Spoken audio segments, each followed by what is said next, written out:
el tema 22, pues después de haber estudiado el proceso ordinario, el proceso abreviado es ciertamente fácil, mucho más fácil. Lo que se ha hecho con el procedimiento penal abreviado es, bueno, pues sacar todas aquellas cuestiones antiguas, hacer un procedimiento más ágil, algún artículo en concreto, el 762, que establece cómo se ha de proceder en el procedimiento abreviado, dejando atrás, como digo, el procedimiento abreviado.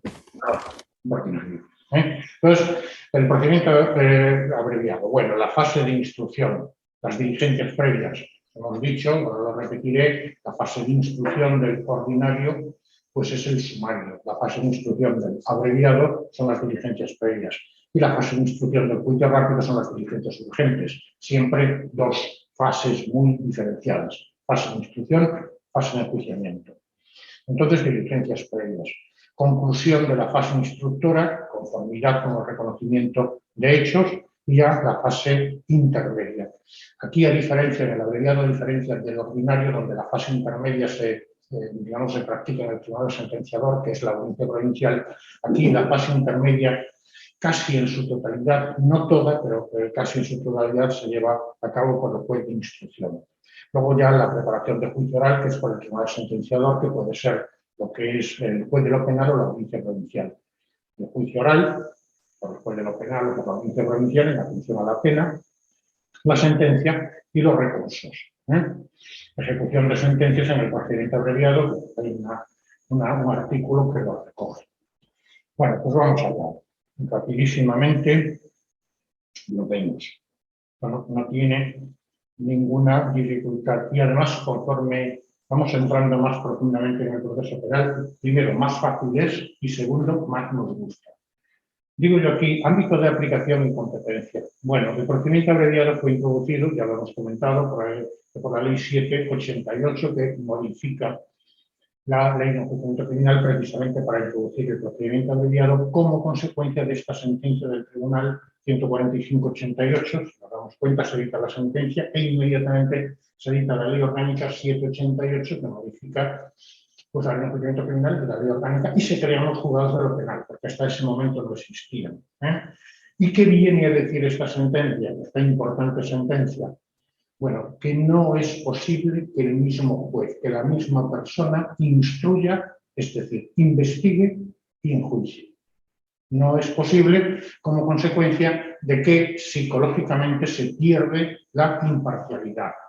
Esta sentencia, digo yo aquí, estableció el principio de que la imparcialidad del juzgador es incompatible o puede verse comprometida para enjuiciar una causa penal cuando actúa como instructor de la misma.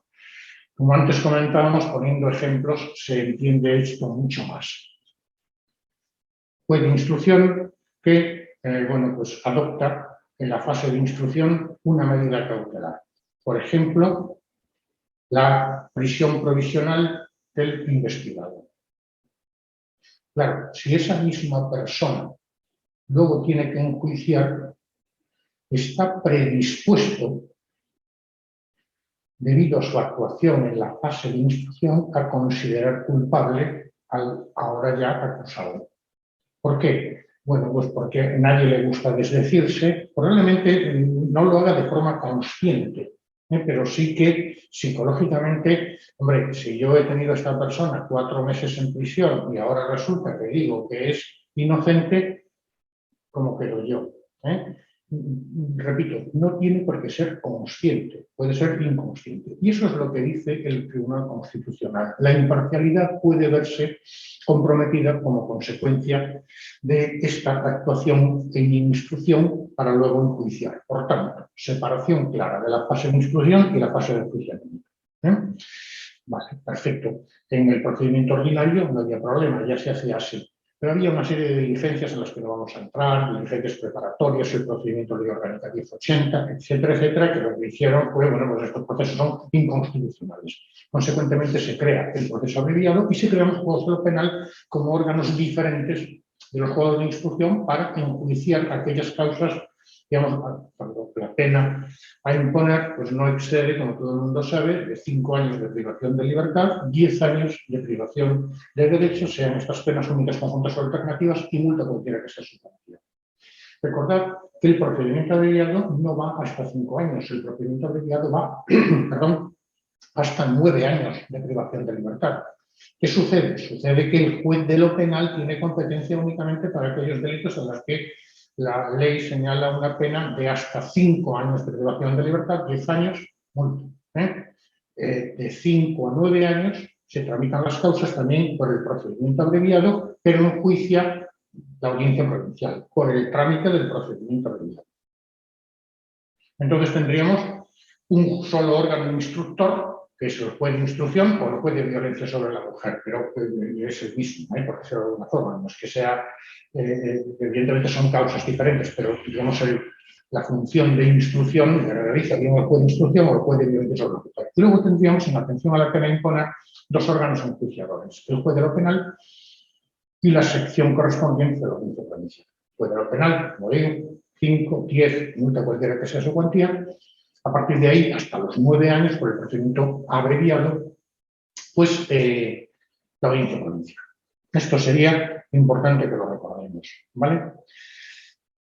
Fases del procedimiento abreviado. Pues siempre tenemos las mismas 4 fases, si nos damos cuenta. Una fase de iniciación, una fase de instrucción. En este caso, ya he dicho, se llaman diligencias previas. Una fase intermedia y una fase de juicio oral. La fase intermedia también se le llama fase de preparación del juicio oral. Alfredo, perdona, ¿la fase de iniciación sería una fase de investigación, como vimos? Sería fase de comienzo, ¿no? Sería cuando el juez de instrucción incoa el procedimiento. Claro, al juez de instrucción se le puede presentar un hecho y que el juez del plano diga esto no constituye delito. Entonces, no inicia el proceso. La fase de iniciación sería el auto de incoación de las diligencias previas, en este caso, a la que se pudieran sumar aquellas diligencias preprocesales realizadas por la Policía Judicial antes, lo comentábamos en el tema pasado, bueno, la Policía Judicial puede empezar a investigar un hecho si tiene conocimiento de una determinada cuestión y evidentemente puede iniciar la investigación con anterioridad, pero ya ha realizado una serie de actuaciones, incluso que puede estar un tiempo investigando, y luego cuando ya efectivamente tiene un atestado perfeccionado y una serie de cosas, puede acudir al juez. Acudir al juez para que inicie el procedimiento penal, incluso solicitando pues, algún tipo de actuación, por ejemplo, una intervención telefónica. Que sigue la investigación. Entonces, fase de iniciación y fase de investigación. ¿Cuándo se inicia la fase de investigación? Bueno, pues cuando el juez ya ha incoado el proceso, empieza a actuar, a realizar diligencias de investigación. Cuando ya entiende que ha concluido la investigación, transforma la causa. En este caso, en diligencias previas, las transforma en procedimiento abreviado. Y después nos vamos a juicio oral. Este procedimiento abreviado pues está en la fase intermedia que inicia el juez de instrucción, concluye el juez de lo penal y la fase de juicio oral propiamente dicha que ya la hace completamente el juez de lo penal. Aquí la diferencia está en que la fase intermedia de preparación del juicio oral, digamos, la realizan entre el juez de instrucción, una vez que llega el auto de apertura de juicio oral, y el juez de lo penal. ¿Vale? Bueno, no hay mucho más que decir porque es repetir un poquito, ¿no? Reglas que han de observar los jueces y tribunales en la tramitación de las causas por el trámite del procedimiento abreviado.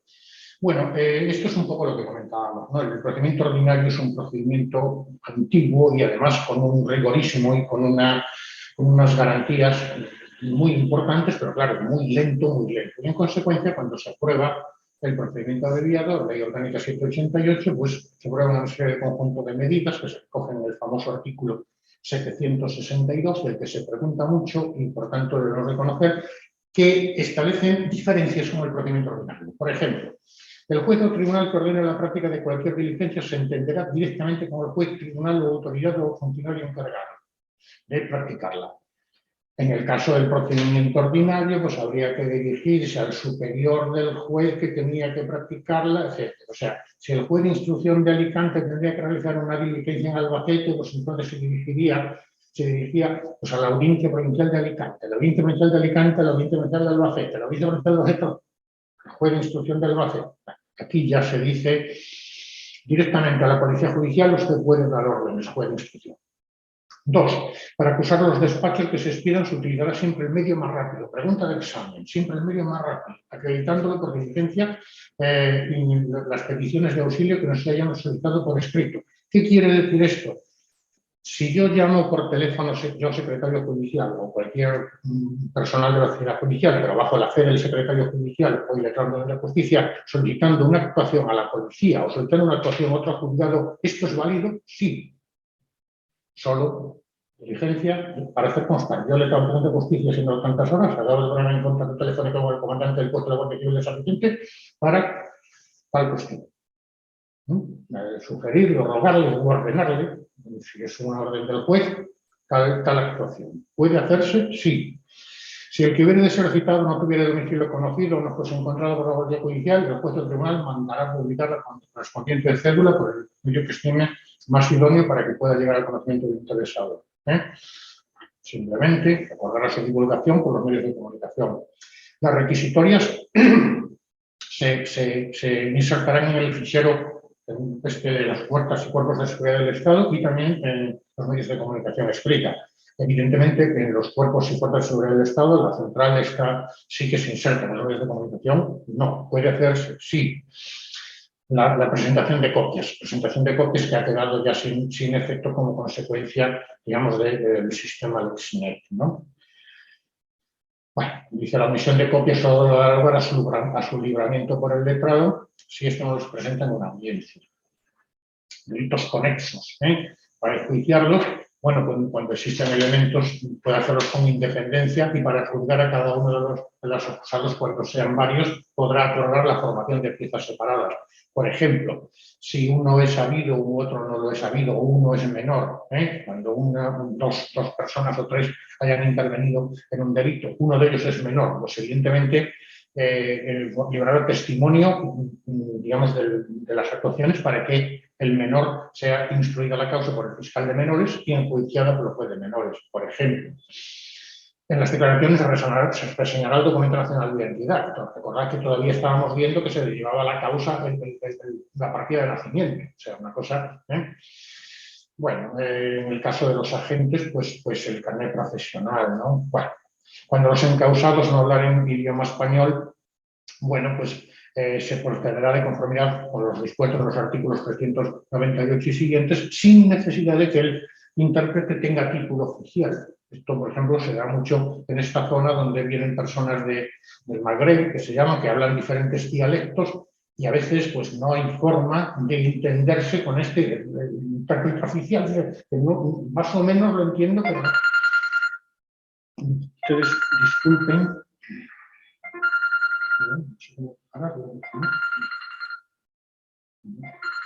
No es el teléfono, es que no es alto. Vamos, no lo he apagado, ya no suena más. Bien, la información prevenida en el 364. El 364 lo pongo yo aquí, es que estamos hablando de la preexistencia. Es decir, el 364 lo que nos viene a decir es que en determinados delitos, cuando estemos hablando de robo, hurto, estafa y cualquiera otros, pues debe documentarse la preexistencia de esos delitos. Es decir, si yo denuncio que me han robado esta silla, tengo que tener una factura de esta silla o alguien que diga que yo tengo esta silla. Con lo cual, eso pues, hoy en día es prácticamente imposible. Con lo cual, en el procedimiento abreviado ya se elimina, ¿no? Bueno, los informes y declaraciones sobre conducta y moralidad del investigado, esto ya no se hace. Solo se pedirán cuando el juez las considere necesario. Es decir, la moralidad del investigado hoy, pues, el tío puede ser un crápula de mucho cuidado, pero si no ha cometido el delito, no lo ha cometido. Cuando los hechos enjuiciados deriven del uso de circulación de vehículos a motor, bueno, pues también se pedirá que se reseñen, esto se hace, esto sí se hace, por los permisos de conducir, circulación, certificado de seguro, etc., ¿no? Es decir, son 11 reglas que previenen el artículo 762 que diferencian el procedimiento ordinario del procedimiento abreviado, en sede del procedimiento abreviado, ¿no? detención y medidas restrictivas medidas privativas o restrictivas del derecho, bueno, pues aquí estaríamos, digamos que se puede acordar la detención o cualquier otras medidas privativas de libertad de acuerdo con las normas generales de la ley de enjuiciamiento criminal. Siempre se contendrán estas situaciones en piezas separadas. Por lo tanto, todo lo que hemos visto en relación con la prisión provisional y demás tiene perfecta validez. Medidas cautelares para el aseguramiento de las responsabilidades civiles, pecuniarias, que es lo mismo, quizá la responsabilidad civil, la aplicación supletoria de la ley, las medidas cautelares, que es un poco lo mismo, ¿no? Afianzamiento por la responsable civil subsidiaria, es decir, por la parte que sea responsable civil subsidiaria, pues evidentemente aquí, en este caso, pues se requerirá la entidad aseguradora, el consorcio de compensación de seguros, para que, hasta el límite del seguro obligatorio, afiance las responsabilidades civiles. El consorcio de compensación de seguros es una institución oficial, digamos, que tiene por objeto, pues eso, resarcir hasta el límite del seguro obligatorio, pues aquellas víctimas del delito, perdón, del delito relativo a cometido con vehículos a motor, cuando no tengan, cuando los autores no tengan seguro o este no se haga cargo, ¿no? Bueno, intervención del vehículo siniestrado, pues un poco lo dice ya el título, ¿no? Evidentemente se puede intervenir, dice aquí la ley, en tanto no conste la solvencia del investigado o del causado o del tercer responsable civil. También el permiso de conducir del investigado o encausado, ¿no? Bueno, el siguiente subepígrafe nos habla de la pensión provisional. Bien, como leer sabemos todos, voy a intentar explicarlo un poco. ¿Qué es esto de la pensión provisional? Bueno, a través del procedimiento abreviado se llevan a cabo del enjuiciamiento de aquellos delitos cometidos con vehículos a motor. Consecuentemente, bueno, pues si se produce un accidente con víctimas, evidentemente interviene el juzgado, apertura unas diligencias previas, pero claro, la persona que ha sufrido lesiones pues tarda un tiempo en recuperarse de las mismas. Claro, esta persona se ve privada, no puede ir a trabajar, incluso puede ser despedida de su trabajo y además le corresponderá, sí, una indemnización importante una vez se enjuicie la causa. Esto que la ley establece también que es posible enjuiciarla, digamos, antes de que esta persona tenga la sanidad. Pero bueno, como quiera que se espera para que esta persona se vea recuperada, y a lo mejor son varios meses o incluso un año, lesiones son graves, hasta que pueda volver a trabajar y demás. Lo que permite la ley es que el asegurador, la compañía aseguradora, o el consorcio de compensación de seguros, en los casos en los que intervenga, bueno, vaya haciendo frente al pago de una pensión provisional pagadera mensualmente para que esta persona pueda sobrevivir económicamente y estas cantidades que se han ido pagando, pues luego se detraerán de la indemnización que pudiera corresponder. Cuando ya se dicte sentencia, pues dirá, le corresponde una indemnización de tantos euros. Muy bien, como ya se le han pagado en concepto de pensión provisional, pues tantos, ahora le corresponderá pues la diferencia, ¿no? Esto sería un poco lo que es una pensión provisional que se establece expresamente en el ámbito del procedimiento abreviado y para ese tipo de delitos, ¿no? Con objeto, como se dice aquí, de atender a la víctima y a las personas que estuvieran a su cargo hasta tanto se le indemnice convenientemente por las lesiones, ¿no? Bueno, esto sería un poco la idea de la pensión provisional. Posibilidad de ausencia de extranjeros investigados o encausados. Evidentemente, personas que no estén en situación de prisión preventiva y que tienen su domicilio fuera de España, podrán ausentarse, ¿no? Eso previa autorización del juez, que pedirá, claro, evidentemente, audiencia del fiscal. Audiencia es informe del Ministerio Fiscal, ¿vale? Siempre es necesario para que puedan irse de España, en el extranjero, pues que afiancen las responsabilidades civiles, ¿no? Bueno, también tendrán que designar, y esto ya lo tendríamos que designar una persona o un domicilio en España que reciba las notificaciones en su nombre, ¿no? Haciéndole saber que el juicio podrá celebrarse en ausencia siempre que la pena a imponer no supere los 2 años de privación de libertad o 6 años de privación de derechos y el Ministerio Fiscal pues solicite la continuación del juicio por tener elementos suficientes para acusar, ¿no? Esto lo iremos viendo, como vemos es ciertamente sencillo, ¿no? Dice, bueno, si el investigado o encausado no compareciese, se adjudicará al Estado el importe de la fianza y se declarará en rebeldía, atendiendo lo dispuesto en el 843, ¿no? Asistencia letrada, pues esto lo hemos comentado, pero aquí se establece expresamente ya desde el momento en que, desde que se detenga una persona o incluso sin que se le detenga, desde que de las actuaciones resultare la imputación de un determinado delito, será necesaria la asistencia de abogado. 520, sin ir más lejos, ¿no? Y el artículo 520, la Policía Judicial, el Ministerio Fiscal, la Autoridad Judicial, recabarán del Colegio de Abogados la designación de un abogado de oficio. Recordad que la Ley 196 de Asistencia Jurídica Gratuita dice que previamente a la concesión del derecho, o sea, se le imputa un delito, aquí tiene el abogado. Otra cosa es que después tenga que hacer frente al pago de los honorarios si no tiene derecho a la asistencia jurídica gratuita. Y una cosa importante, el abogado designado para la defensa tendrá también habilitación legal para la representación, no siendo necesaria la intervención de procurador hasta el trámite de juicio oral, de apertura de juicio oral. Es un auto de apertura de juicio oral, desde ese momento es necesario ya procurador. ¿Y en el ordinario? En el ordinario, auto de procesamiento. Desde el auto de procesamiento, los dos. No, en el ordinario auto de procesamiento y en el abreviado auto de apertura de juicio oral. Vale, ¿y el abogado y el procurador? Vamos a ver, abogado y procurador, el abogado ya desde el primer momento que se... claro, desde la... Y el procurador desde el auto de procesamiento en el ordinario como el auto de apertura de juicio oral en el abreviado. Vale, vale. Actuaciones de la Policía Judicial también se regulan en la ley, pues unos artículos 769, 772, donde se establece cómo actuará la Policía Judicial. Recordad que la Policía Judicial pues, son unas unidades orgánicas de Policía Nacional, de Guardia Civil, que están bajo las órdenes de jueces, tribunales y del Ministerio Fiscal. Jueces, magistrados y Ministerio y fiscales, ¿vale?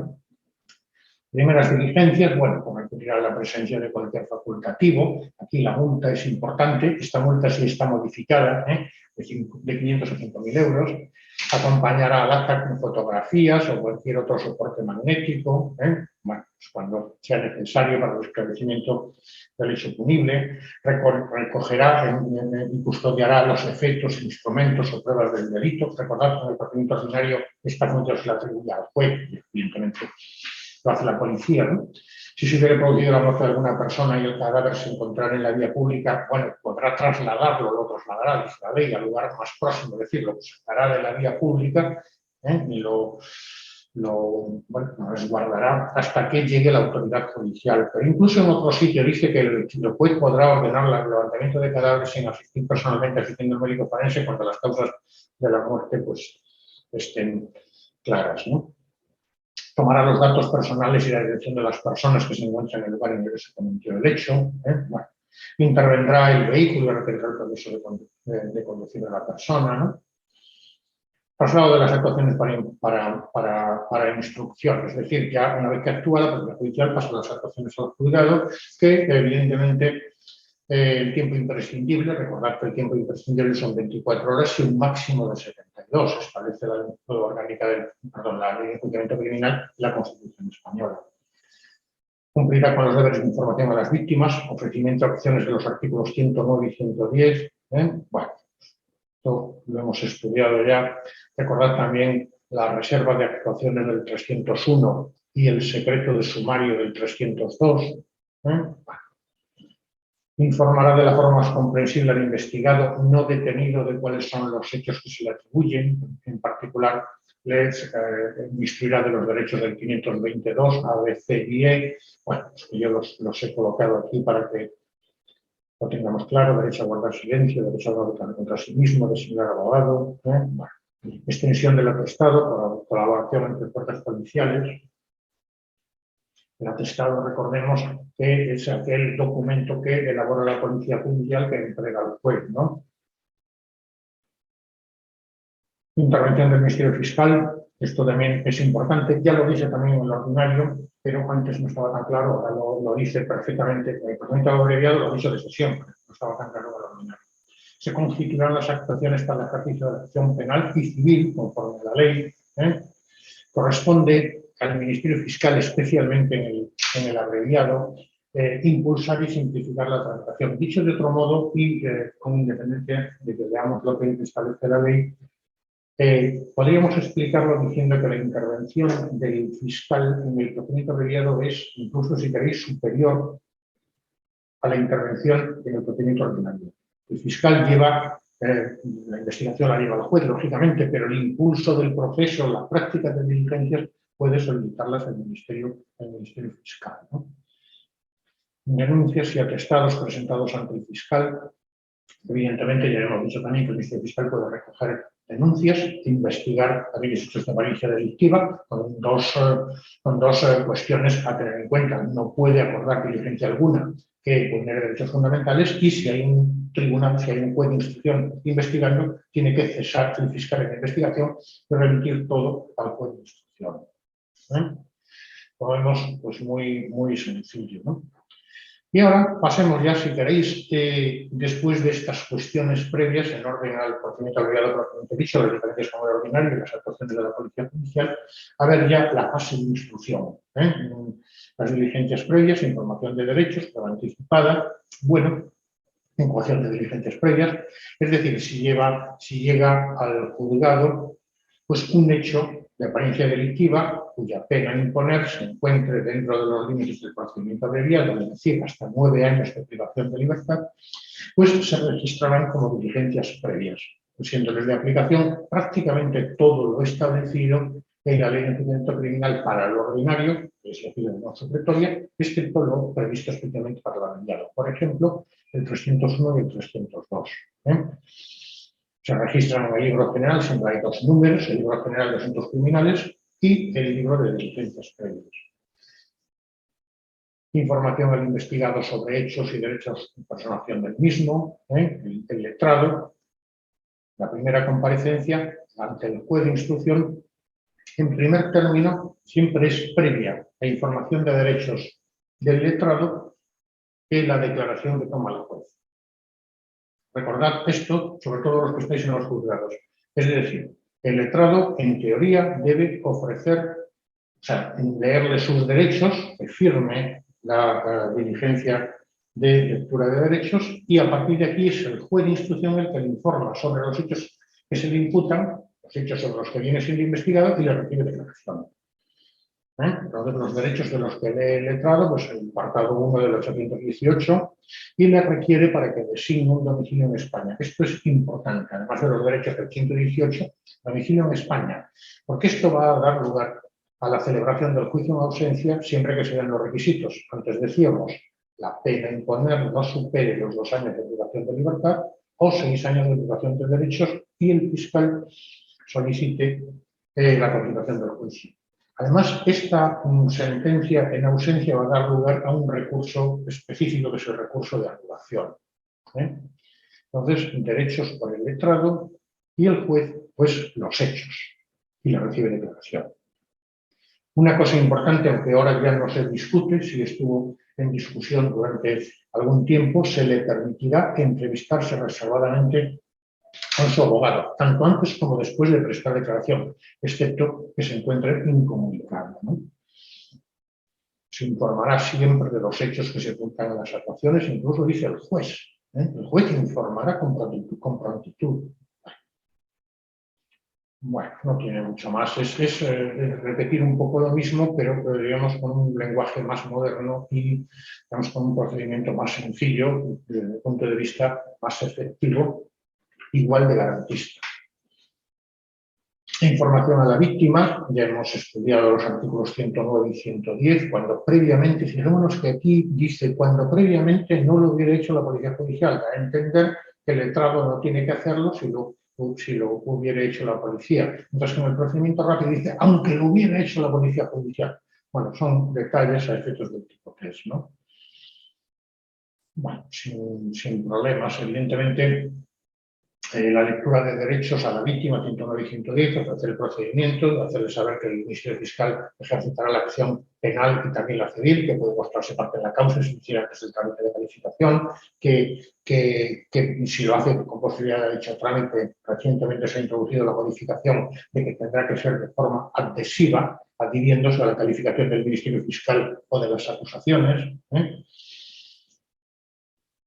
Bueno, como digo, pues yo lo voy diciendo de memoria, pero lo tenemos aquí perfectamente expuesto y no tiene dificultad.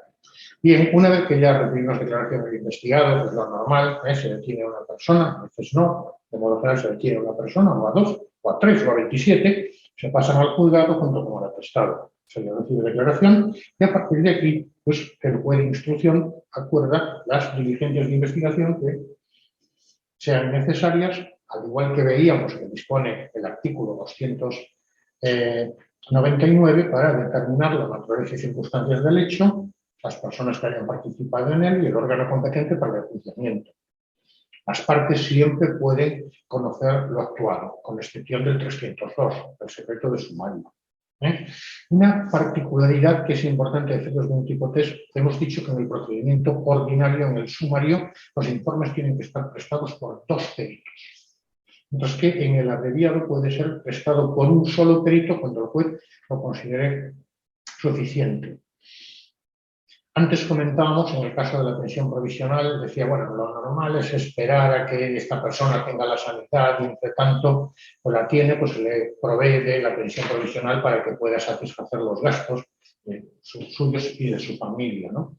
Pero fijémonos que dice el punto segundo, no será preciso esperar a la sanidad del lesionado, no será preciso esperar a la sanidad del lesionado, es decir, el juez puede ya condenar a la compañía aseguradora en su caso y establecer, digamos, la indemnización y por cada día de baja tanto dinero, y si está impedido para sus ocupaciones habituales, y si no está impedido, pues menos, pero establecer ya los criterios para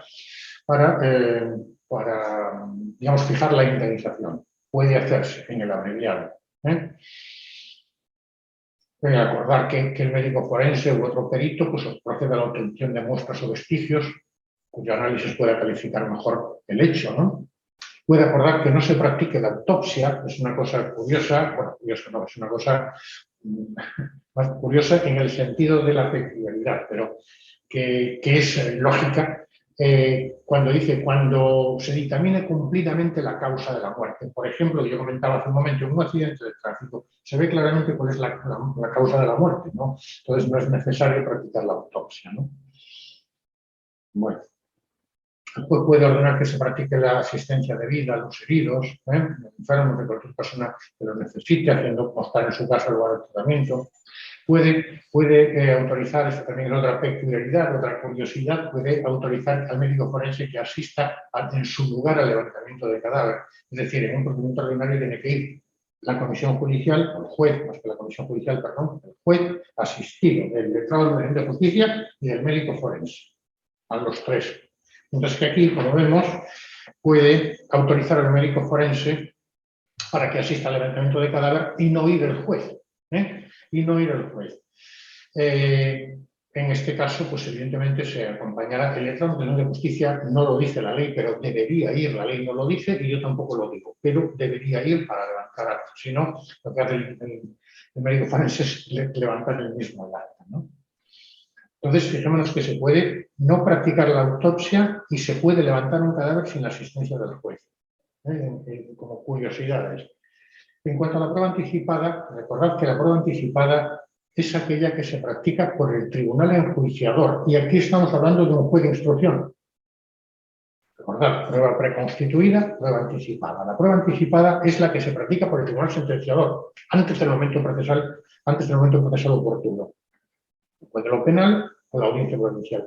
Pero, excepcionalmente, comentamos también el otro día que, bueno, ¿puede practicar el juez de instrucción? Sí, evidentemente con los requisitos, sería la palabra correcta, exigidos por la jurisprudencia, ¿no? Como excepción, pues cuando se ve claramente que no podrá practicarse en el acto del juicio oral, etc., ¿no? Y prueba preconstituida, bueno, aquí ya lo explicamos el otro día, la diferencia entre prueba preconstituida y prueba anticipada. Simplemente la prueba preconstituida es aquella que no va a poder practicarse en el juicio oral, porque la circunstancia, la naturaleza de la misma lo impide. Estamos hablando, por ejemplo, de una entrada de registro, estamos hablando, por ejemplo, de una extracción sanguínea, estamos hablando, por ejemplo, de este tipo de pruebas que se realizan en un momento determinado y no es posible su repetición. Prueba preconstituida. Evidentemente, bueno, pues podría practicarse prueba anticipada, sí, ya lo hemos dicho, cuando las circunstancias así lo exijan. La prueba preconstituida es obligatorio que la practique el juez de instrucción porque no es posible que la practique el tribunal sentenciador. La prueba anticipada, sí, es propia del tribunal sentenciador. Esto es un poco lo que trato de explicar aquí, ¿no? ¿Vale? Conclusión de la fase instructora. Muy bien, entonces aquí tendríamos lo siguiente. Iniciación del proceso, incoación de diligencias previas, práctica de todas las actuaciones que el juez de instrucción considera necesarias para cumplir los mandatos del 299 del Método Criminal, que es establecer claramente la naturaleza del delito, quiénes son sus autores, con todas las circunstancias que pueden influir en su calificación, y asegurar también las personas de las víctimas, las propias de los autores y la responsabilidad civil. Entonces, la regla general, que aunque se recoge en serie de procedimiento ordinario, artículo 299, es el fin de todo proceso. Entonces ya tenemos la fase de instrucción conclusa. ¿Y qué puede adoptar el juez de instrucción? Puede adoptar las siguientes resoluciones: el sobreseimiento, también lo hemos estudiado, sobreseimiento libre, sobreseimiento provisional. Puede adoptar, si queréis, transformar en las diligencias previas en juicio sobre delitos leves, si entiende que los hechos son un juicio leve, o sea, son constitutivos de un juicio leve, no de un juicio menos grave. Y hay una circunstancia que tendríamos que tener en cuenta en virtud del artículo 13 del Código Penal. Bien, transformar las diligencias previas en delito leve, es decir, inhibirse a favor de la jurisdicción militar. Bueno, recordar que en aquellos momentos estaba el delito de objeción de conciencia, que muchos de vosotros no sabéis ni lo que era, ¿no? Pero bueno, entonces inhibirse a favor de la jurisdicción militar si el delito es de la jurisdicción militar. O a cualquier otra jurisdicción en el caso de que fuera necesario. Por ejemplo, si el hecho, como decimos, pues es cometido por un menor entre 14 y 18 años, por el fiscal de menores, ¿no? O transformar la causa en procedimiento abreviado. Es decir, la fase normal sería transformar las diligencias previas en procedimiento abreviado cuando los hechos constituyan un delito del 757. Dictará este auto transformando las diligencias previas en procedimiento abreviado. Esta decisión... Pero Alfredo, las diligencias previas no son las del procedimiento abreviado. Sí, pero ya dice, efectivamente, esto es un procedimiento abreviado. Las diligencias previas son la fase de instrucción del procedimiento abreviado. Sí, entonces ahora ya en este momento procesal el juez dice, sí, continúen estas diligencias previas ya como procedimiento abreviado, porque hasta ahora serán previas. Estamos incoando o viendo lo que ha pasado. Ahora ya el juez adopta que esto es un procedimiento abreviado. Es un parte distinto al sumario, pero es así. Diligencias previas que son la fase de instrucción de procedimiento abreviado y ya llega un momento determinado cuando el juez entiende que han de continuar por este procedimiento. O, por el contrario, inhibirse a la jurisdicción militar, transformarlo en delito leve, porque las diligencias previas, como acabamos de ver, se pueden transformar en delito leve, ¿no? O sobreseerlas. Bien, entonces, las transforma en abreviado. Si el hecho constituye un delito de hasta 9 años de privación de libertad, etc., ¿no? Este auto contendrá la determinación de los hechos punibles, la identificación de la persona que se le imputan y no podrá acordarse sin haber tomado declaración aquella. Bueno, es evidente, una cosa que ha quedado ahí en la ley, pues no tiene casi sentido siquiera, ¿no? Y puede darse aquí una cosa que a lo mejor ahora no entenderemos, que es la conformidad modificada, ¿no? Ya lo vamos a ver en el próximo supuesto. Es decir, aquí esta conformidad modificada no puede darse en el trámite de diligencias previas, pero sí en el trámite de juicio rápido. Entonces, en un momento determinado, la parte acusada en las diligencias previas, la parte a la que se le imputa un delito, es decir, la parte investigada todavía no está acusada formalmente, puede ya conformarse con los hechos, en cuyo caso se puede transformar la causa en diligencias urgentes y aplicarle el artículo 801 de la Ley de Enjuiciamiento Penal. Esto probablemente ahora no lo entendamos porque no conocemos el trámite del 801, no pasa nada. Simplemente sepamos que existe esta posibilidad, transformar las diligencias previas en urgentes para aplicar la conformidad modificada, y os lo comentaré un poco más, ¿no? También, si el hecho es competencia del juzgado de violencia sobre la mujer, pues remitirle las actuaciones. Es decir, para resumir, una vez que el juez ya tiene investigado el delito, se abre un abanico de posibilidades, que son las que acabamos de ver. Sobreseerla, transformarla en un delito leve, inhibirse a la jurisdicción militar, al fiscal de menores, al juez de violencia sobre la mujer, o, que es lo que nos interesa, continuar el trámite. ¿Y cómo continúa el trámite? Transformando las diligencias previas en procedimiento abreviado. Que es todo uno, pero ahora ya dice formalmente, sí, continúen como procedimiento abreviado. Y ahora vamos a hacer una pequeña explicación del reconocimiento de hechos, ¿no?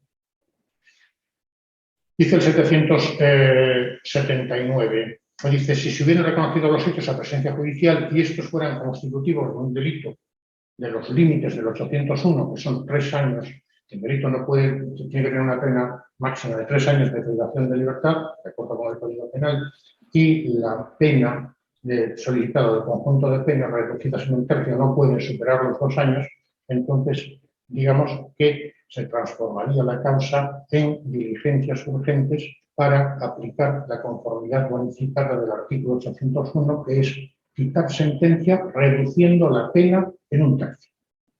Esto es muy importante, esta reducción es muy importante. Por lo tanto, esto se aplica bastante también. Y no nos preocupemos, como digo, en que no entendamos esto ahora, porque nos falta una parte muy importante, que es conocer el procedimiento rápido, el procedimiento para el enjuiciamiento rápido de determinados delitos. Simplemente saber que existe esa posibilidad, transformar las diligencias previas en urgentes cuando haya reconocimiento de hechos, para quitar sentencia reduciendo la pena en un tercio, aunque eso suponga rebasar el límite mínimo que para el delito en concreto establece el Código. A ver, no nos preocupemos. Yo comprendo que es mucha información de golpe y es complicado. No nos preocupemos, para eso estoy yo y estaré aquí el próximo día, Dios mediante, y el próximo más. Y lo iremos aclarando. Entonces, seguimos a un poquillo. Diligencias previas las transformamos en procedimiento abreviado. Y entonces, al transformar las diligencias previas en procedimiento abreviado, pues ya entramos en la fase intermedia, la preparación del juicio oral, ¿no? Entonces aquí, esta fase, digo yo aquí, creo que con razón, procede para ver si se apertura o no el juicio oral. Es decir, ¿puede sobreseerse las actuaciones aquí? Sí, antes también, pero antes de oficio por el juez. Ahora podría solicitarse, por ejemplo, por el Ministerio Fiscal, el sobreseimiento de las actuaciones porque no tiene elementos suficientes para formular acusación. Entonces, esta fase intermedia tendría por objeto lo mismo que vimos en el procedimiento ordinario que se lleva a cabo en la audiencia provincial, sobreseer el procedimiento o aperturar el juicio oral. ¿Lo recordáis? Pues aquí lo mismo. ¿Cuál es la diferencia? La diferencia fundamental es que en el procedimiento ordinario esta fase la lleva el tribunal sentenciador y aquí, como sabemos, estamos en instrucción todavía, ¿no? Para la preparación del juicio oral, que tiene por objeto instar la clausura del juicio oral o solicitar el sobreseimiento de la causa. Pedir la práctica de nuevas diligencias, que sería, bueno, pues que cuando el Ministerio Fiscal manifiesta la imposibilidad de formular acusación el juez de instrucción viene obligado a practicar las diligencias que el fiscal solicita. Mientras que si la solicita la acusación particular, puede o no practicarlas. Presentación de los escritos de acusación, auto de apertura de juicio oral y formulación de los escritos de defensa. Bueno, pues una vez que ya hemos, transformado las diligencias previas en el procedimiento abreviado, dice que se da traslado de las mismas por original o fotocopia al fiscal para que en el plazo de 10 días, como antes decíamos, formulen la solicitud de apertura del juicio oral o el sobreseimiento de la causa. Como antes decía, el Ministerio Fiscal podrá solicitar la práctica de más diligencias que el juez de instrucción viene obligados a practicar. Y bueno, y una vez que ya el Ministerio Fiscal efectúe el escrito de acusación, se daría traslado a la defensa para que efectúe el escrito de defensa. Digo yo aquí, bueno, vamos a resaltar 3 cuestiones. Traslado a las partes acusadoras que podrá hacerse por fotocopia mediante entrega de la causa. Comentaba el otro día que comentaba estas cosas también en una compañera que se llama un jugador de un pueblo cercano, ¿cuál es? Me decía, no, es que no, el letrado de nuestra Junta de Justicia no quiere que dejemos las diligencias a la parte, ¿no? Pero dejémonos lo que dice la ley, claro, ya no había llegado hasta aquí todavía. Dejémonos que se puede entregar incluso la causa a la parte. El plazo para formular escritos tanto de acusación como de defensa de 10 días y este traslado se resolverá en el sentido de solicitar nuevas diligencias o bien formular acusación y evidentemente lo que nos llevará a la apertura de juicio oral. También se puede solicitar el sobreseimiento. Serían un poco las 3 posibilidades que hay. Escrito de acusación. El escrito de acusación, digamos, el que se regula en el 781, es el mismo que hemos visto en el 650, si lo recordáis. Allí le llamábamos de calificación provisional y aquí le llamamos de acusación, pero es el mismo. Es el mismo escrito y el significado es el mismo. Bueno, pues comprenderá la solicitud de apertura de juicio oral, la identificación de las personas contra las que se dirige el delito, hechos, calificación legal, participación del acusado, circunstancias atenuantes, agravantes o eximentes, penas, cantidades de indemnización, personas civilmente responsables, entrega y destino de las cosas, costas procesales y proposición de pruebas. También importante, tanto en el 650 cuanto en el 781 se establece la proposición de prueba que se practicará en el acto del juicio. Adopción, modificación o suspensión o cancelación de las medidas cautelares, por ejemplo, si el investigado está privado de libertad. Bueno, la acusación se extiende a los delitos leves, también que se le imputen al acusado. Y el sobreseimiento es el que hemos visto en el 637 y en el 641, que hemos comentado antes, y que evidentemente aquí repasamos. Siempre es lo mismo, apertura de juicio oral, sobreseimiento, no hay más. ¿Vale? Tampoco quiero cansaros. Ahora que no recuerdo si fue este año, creo que fue la convocatoria pasada, donde en el tercero de gestión se preguntó este párrafo. En la convocatoria pasada, ¿no? Si el fiscal solicita el sobreseimiento de la causa y no se hubiera personado de acusación particular, ¿qué podrá hacer el juez de instrucción? ¿Vale? Bueno, pues esto fue lo que preguntaron. Tenemos unos pepatilillos, ¿no? Para recordar que se haga saberla al superior, ¿no? Al superior jerárquico para que resuelva si procede o no sostener la acusación en el plazo de 10 días. Y también podrá, digamos, acordar el juez de instrucción que se comunique a los directamente ofendidos o perjudicados por el delito no personados para que en el plazo máximo de 15 días comparezcan a usar de su derecho, ¿no? Fijémonos qué parte. Bueno, yo, si tengo que responder a eso, llenaría un folio. Pero con responder estas 2 cuestiones estaba respondida la cuestión. Apertura de juicio oral, que es a donde nos dirigimos. Aperturar el juicio oral. Ya se han efectuado el escrito de acusación. El siguiente auto que dicta el juez sería apertura de juicio oral. Entonces, auto de incoación, práctica de diligencias, transformamos las diligencias en abreviado, traslado para acusación, auto de apertura de juicio oral.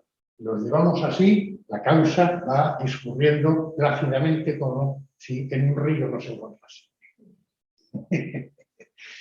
Bueno, solicitada la apertura de juicio oral, bueno, pues el juez todavía tiene dos posibilidades, ¿no? Acordar el sobreseimiento si no es constitutivo de delito o no existen indicios racionales de criminalidad.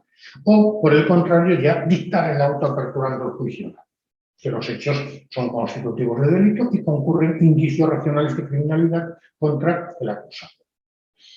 Fijémonos también otra circunstancia. Si decreta la apertura solo en instancia del fiscal o de la acusación particular, hará de nuevo traslado a quien no lo hubiere solicitado, quien hubiere solicitado el sobreseimiento, para que en el plazo de 3 días manifieste lo que su derecho convenga, excepto que haya renunciado a ello, ¿no? El juez habrá de resolver también sobre la adopción, modificación, suspensión o revocación de las medidas cautelares y también sobre responsabilidad civil, ¿no? El órgano competente para el conocimiento y fallo de la causa, o bien el juez de lo penal, o bien la audiencia provincial.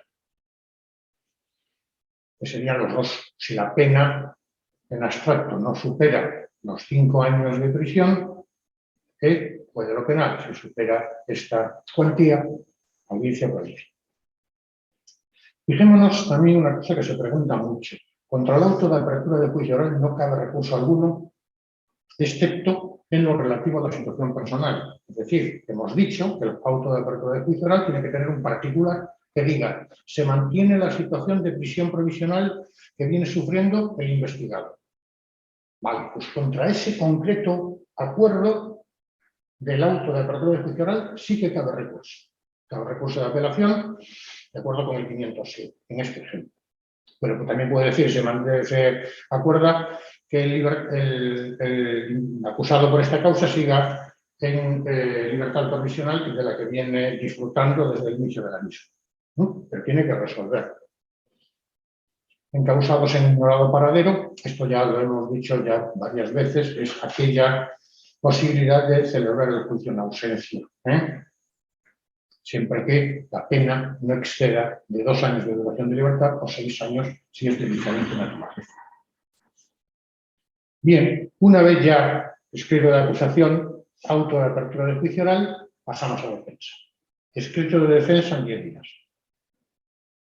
¿Vale?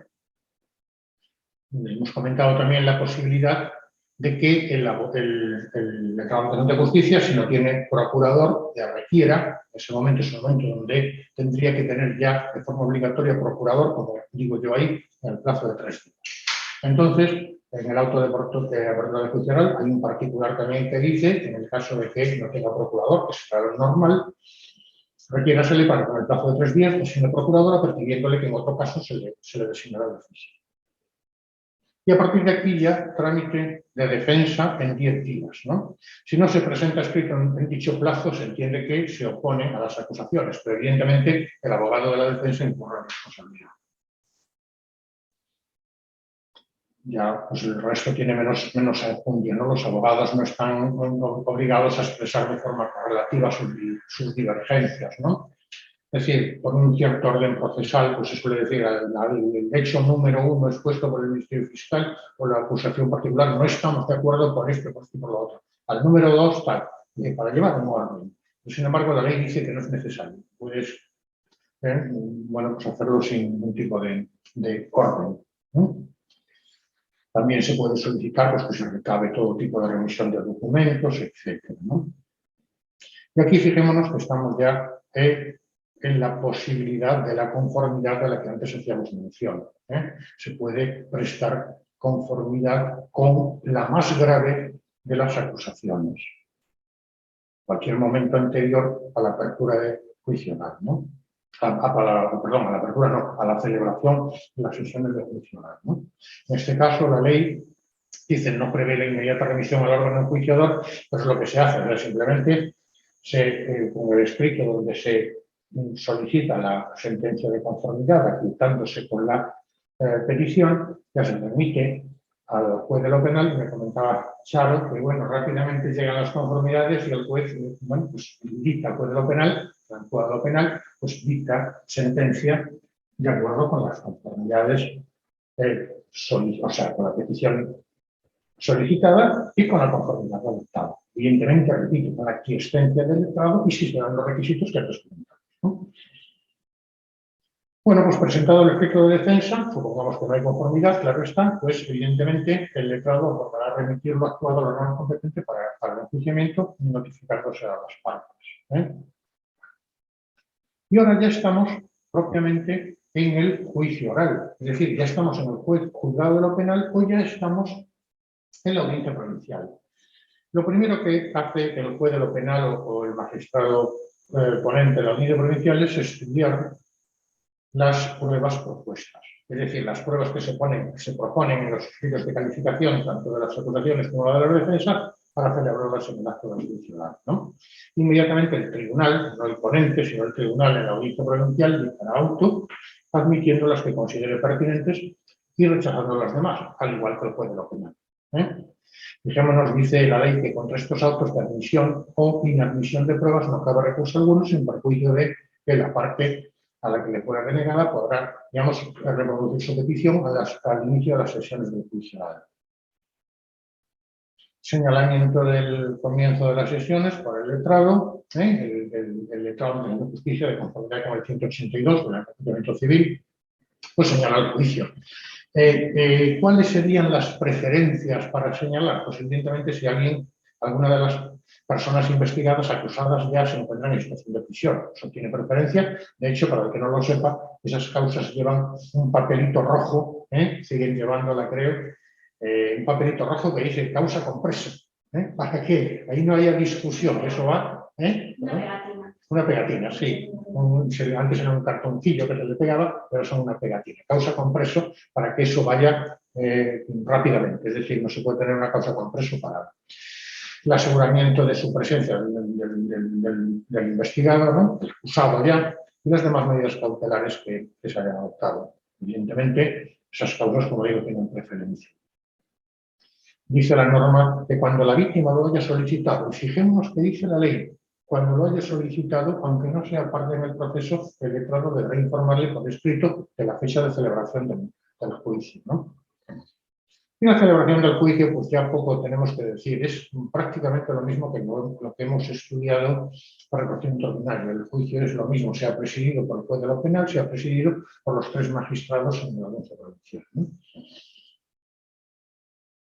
Requiere preceptivamente la asistencia del acusado y del abogado.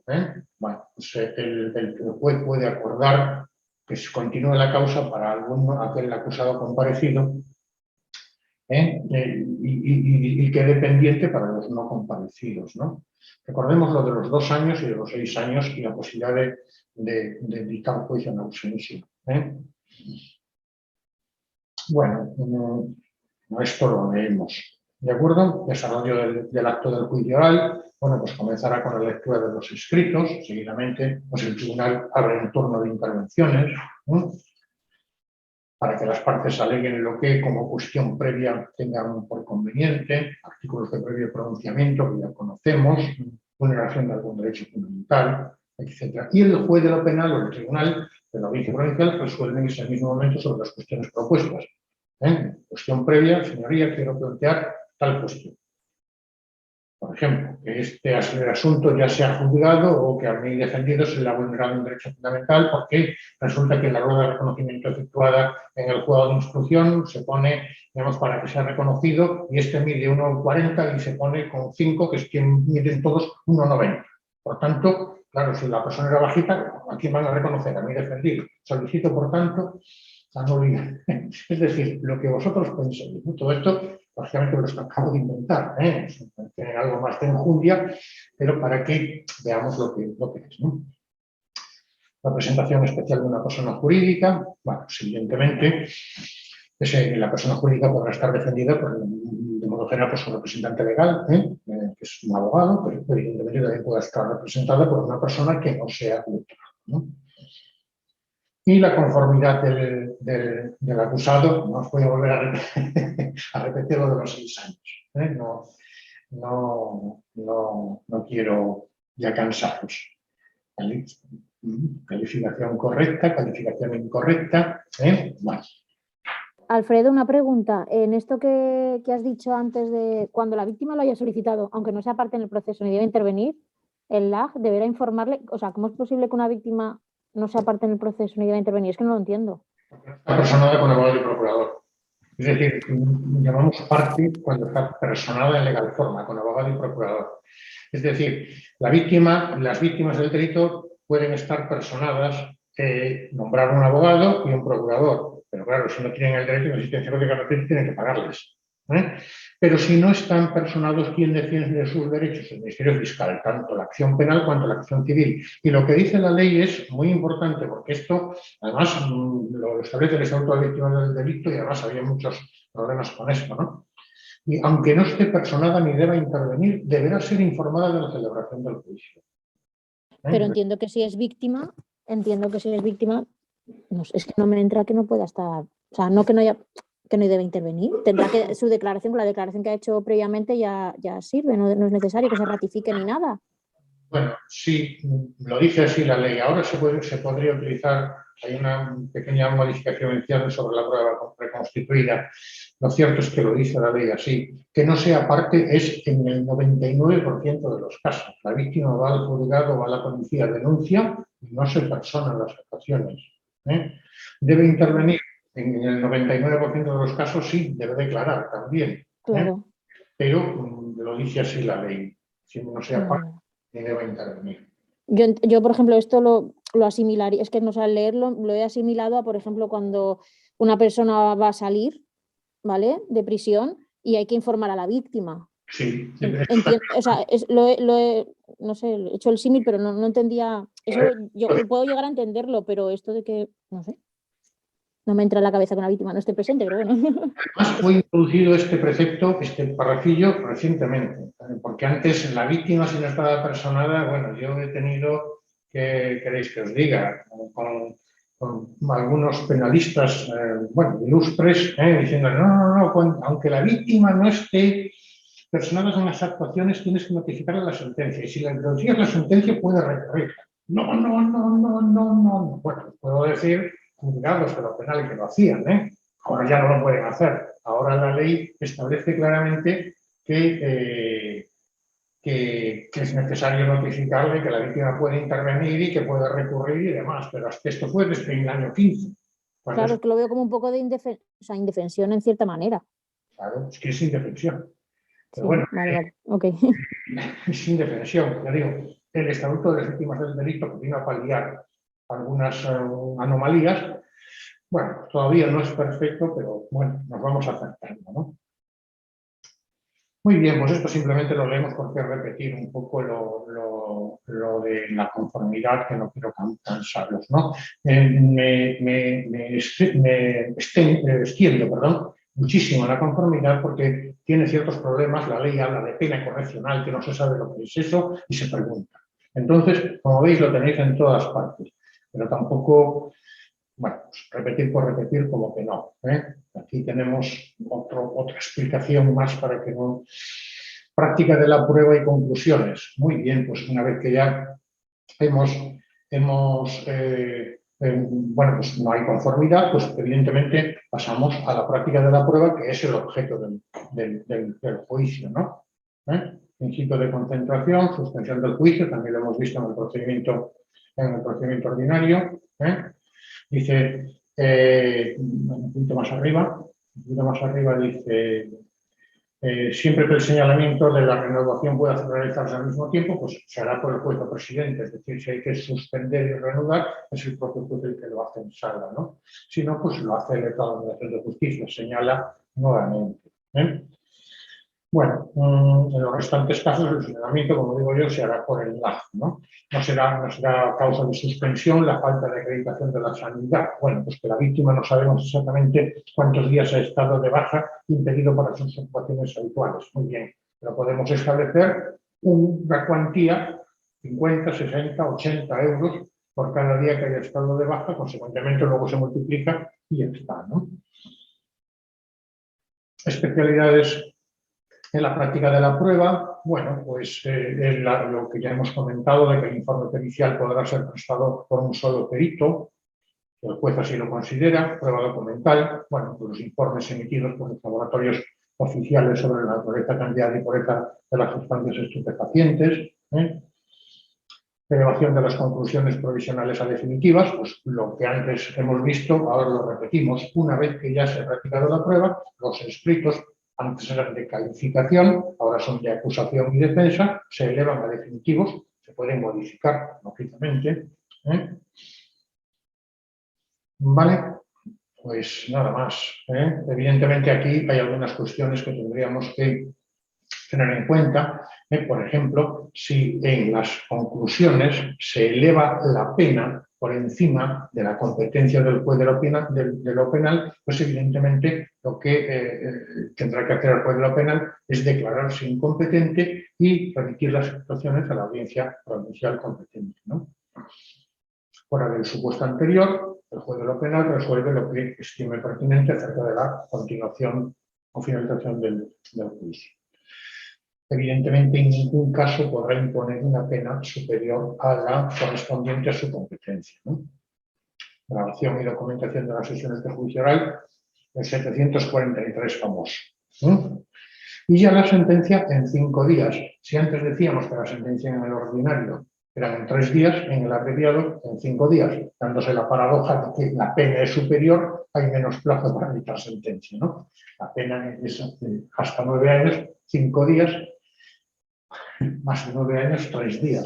Bueno, conformidad de las partes sobre la firmeza inicial de la sentencia. Bueno, si conocida el fallo, las partes expresan su voluntad de no recurrir la sentencia, el juez en el mismo acto podrá incluso declararla firme y empezar ya lo que es la ejecución de la misma, ¿no? Principio acusatorio, principio de congruencia, evidentemente también lo hemos comentado, no puede imponerse una pena más grave que la solicitada por la más grave que soliciten las acusaciones, ¿no? Ni condenar con un delito distinto cuando éste conlleve una diversidad del bien político protegido, una mutación del hecho enjuiciado. Notificación a los ofendidos y perjudicados, vuelvo a decirlo, se notificará, aunque no se haya mostrado parte de la causa. Esto ya estaba antes. Entonces, cuando dice se notificará, es que se notificará. ¿Y qué hay que hacer cuando se notifica? Bueno, pues evidentemente es hacer de saber si la resolución, en este caso la sentencia, es o no firme, en este caso no será firme, el recurso que contra la misma cabe, fecha, o sea, forma y modo de interponer. En los supuestos de violencia sobre la mujer, que es exactamente lo mismo, bueno, pues el letrado remitirá la sentencia por testimonio de forma inmediata, estamos hablando del Código Penal o de la audiencia provincial, el letrado del tribunal enjuiciador remitirá de forma inmediata pues la sentencia al juzgado de instrucción. Lo mismo hará cuando fuere revocatorio en caso de segunda instancia. Impugnación de la sentencia, cabe un recurso de apelación, al caso del juez de lo penal, ante la audiencia provincial o el juez central de lo penal ante la audiencia nacional en el plazo de 10 días. ¿Vale? Y en el recurso de anulación, hemos dicho que puede celebrarse el juicio en ausencia cuando la pena no supere los 2 años de privación de libertad o 6 años si es de otra naturaleza. Muy bien, pues contra esa sentencia dictada en ausencia cabe el recurso de anulación. Se notificará la sentencia y se le va a saber el derecho que tiene a interponer el recurso de anulación. El recurso de anulación no es más que, si lo solicita, luego tiene el trámite de recurso de apelación que estudiaremos en su momento. Los recursos contra las resoluciones procesales en el ámbito del procedimiento abreviado pues son prácticamente los mismos con el procedimiento ordinario. No me extiendo mucho aquí porque tenemos un tema relativo a los recursos, ¿no? El recurso de apelación en la fase de instrucción ya hemos visto que es un solo efecto, apelación es un solo efecto. Y la diferencia entre el procedimiento ordinario y el procedimiento abreviado es que, mientras que en el procedimiento ordinario es obligatorio interponer el recurso de reforma antes de interponer el de apelación, pudiendo interponerse subsidiariamente, con algunas excepciones, en el procedimiento abreviado no. puede interponerse directamente el recurso de apelación. Este sería la diferencia fundamental entre el ordinario y el abreviado, ¿no? En el ordinario es obligatoria la reforma, excepto, por ejemplo, el 507 y algunos otros mínimos, y en el abreviado no, puede interponerse directamente apelación. Y aquí, bueno, básicamente hablo yo ya del auto de apertura del juicio oral porque, bueno, pues es irrecurrible, excepto lo relativo a la situación personal. Y, bueno, pues, por ejemplo, el auto de admisión e inadmisión de pruebas, que lo dicta el órgano enjuiciador, una simple lectura. Y queja. Queja también es aplicable contra las resoluciones denegatorias de la resolución de un recurso de apelación, ¿vale? El recurso instrumental que hemos estudiado en civil. Bueno, los recursos contra las resoluciones judiciales, pues ya lo hemos dicho, ¿no? Apelación, anulación y revisión, y contra las sentencias de las audiencias provinciales, cada apelación ante la Sala de lo Civil y Penal del TSJ, y frente a estas sentencias, pues entonces casación por infracción de ley por motivos del 849.1, infracción de normas sustantivas. Contra la denegación de un recurso de apelación, queja. Y los recursos contra las resoluciones del LAG, pues reposición y revisión, que son los mismos que en el proceso civil. No, aquí no hay diferencia e incluso se llaman lo mismo. Y por último se nos pide la ejecución de sentencias en el procedimiento abreviado, que tiene un artículo, que es el 794, que es la posibilidad de, digamos, dice el artículo, si no se hubiera fijado en el fallo la cuantía indemnizatoria, puede dictarse, digamos, la condena, pero no establecer en concreto cuál es la cantidad de indemnizar, ¿no? Dice la norma, cualquiera de las partes podrá instar durante la ejecución, la práctica de pruebas que estimen necesarias para determinar exactamente la cuantía. Esta pretensión será trasladada a las partes por 10 días. Practicadas las pruebas, pues bueno, en plazo común de 5 días, se fijará mediante auto en los 5 días siguientes la cuantía exacta establecida por el juez. Contra el auto que la acuerde, habrá apelación.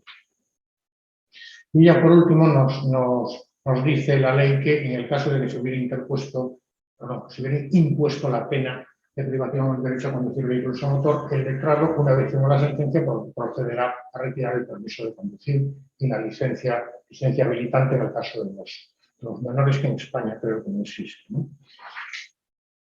Y remitirá, pues, los oficios correspondientes a la Jefatura Provincial de Tráfico para que tengan conocimiento del mismo. Muy bien, pues nada. Alfredo, una pregunta. ¿Para la instrucción del abreviado también son 12 meses con prórrogas? Sí, es de aplicación. Eso es lo mismo, ¿no? Sí.